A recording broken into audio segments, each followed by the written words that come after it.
everyone, welcome to my channel. So today the book that I'll be book reviewing is Warcross and its sequel Wildcard.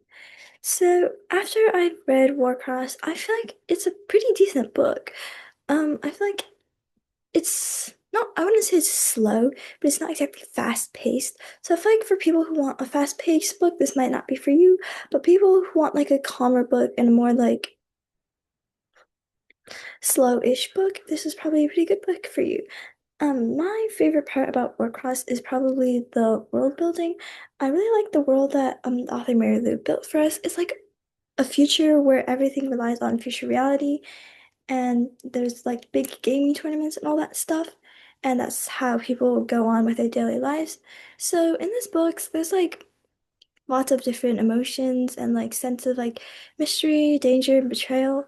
So I feel like if you like books with like real life consequences and some virtual action, Warcross is probably a good book for you. So the main character that we are following in this book is Amika Chen. She's a really smart, clever person, and she has very strong morals. She's good at a lot of things, but she also has her weaknesses.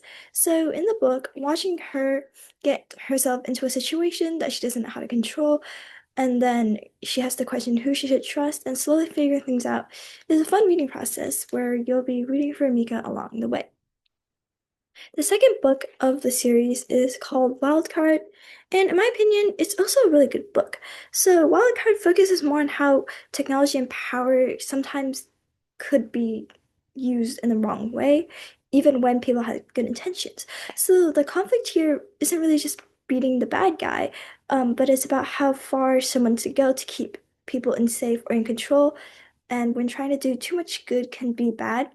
And in the book, Amika has to decide what's good and what's bad. Like it's not really laid out like these are the bad guys and these are the good guys. She kind of has to figure that out on her own and see who she wants to trust and who which side she's gonna take. And in Wildcard, we're introduced to a few more characters that make things more interesting because it adds a new perspective.